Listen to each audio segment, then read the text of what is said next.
मेरे जीवन में अगर सर्वाधिक प्रेम किसी स्त्री का रहा है तो वो महादेवी वर्मा जी हैं, जिन्हें आधुनिक युग की मीरा भी कहा जाता है। हिंदी की महान विद्वान, विदुषी, प्रकांड महाज्ञानी और हिंदी की प्रोफेसर भी रही वो, और फिर अंततः उन्होंने आजीवन ब्रह्मचारिणी के रूप में अपना जीवन व्यतीत किया।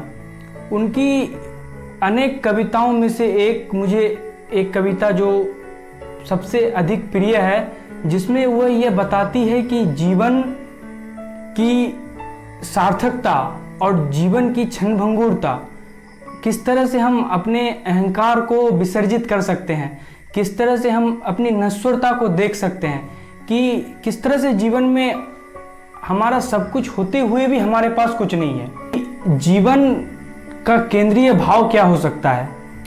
स्पंदन में चिर निस्पंद बसा, करंदन में आहत विश्व हंसा, नयनों में दीपक से जलते, पलकों में निर्झरनी मचली, मेरा पग पग संगीत भरा, श्वासों में स्वप्न पराग झरा, नभ के नवरंग बुनते दुकुल, छाया में मलय बयार पली। अब देखिए, मैं क्षितिज भ्रुकुटी पर घिर धूमिल, चिंता का भार बनी अविरल, रजकन पर जलकन हो बरसी, नव जीवन अंकुर बन निकली। अर्थात किस तरह से जब मेघ यानी बादल, मेघ अर्थात बादल जब आकाश में छाता है तो पूरी दुनिया को एक भय होती है आंधी आने की, लेकिन ज्यों ही बरसात होती है और किसी पौधे पे पड़ती है, किसी कण पे पड़ती है, किसी मिट्टी पे पड़ती है, तो वहां जीवन का अंकुरण हो जाता है।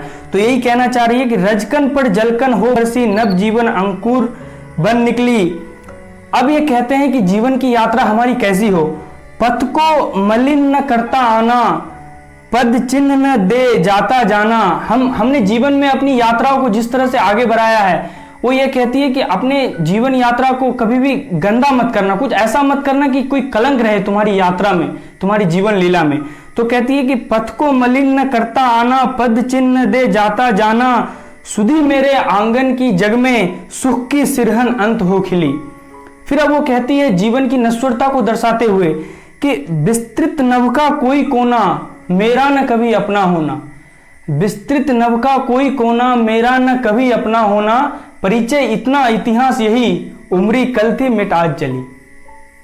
जीवन की नश्वरता को बताते हुए इस बात की ओर इंगित करती है महादेवी वर्मा जी कि आपका सब कुछ हो सकता है, आप कितने भी पद, प्रतिष्ठा, दौलत, ऐश्वर्य को प्राप्त कर सकते हैं, लेकिन जीवन की सार्थकता बस इतनी ही है कि परिचय इतना इतिहास यही, उम्री कल थी मिट आज चली। धन्यवाद।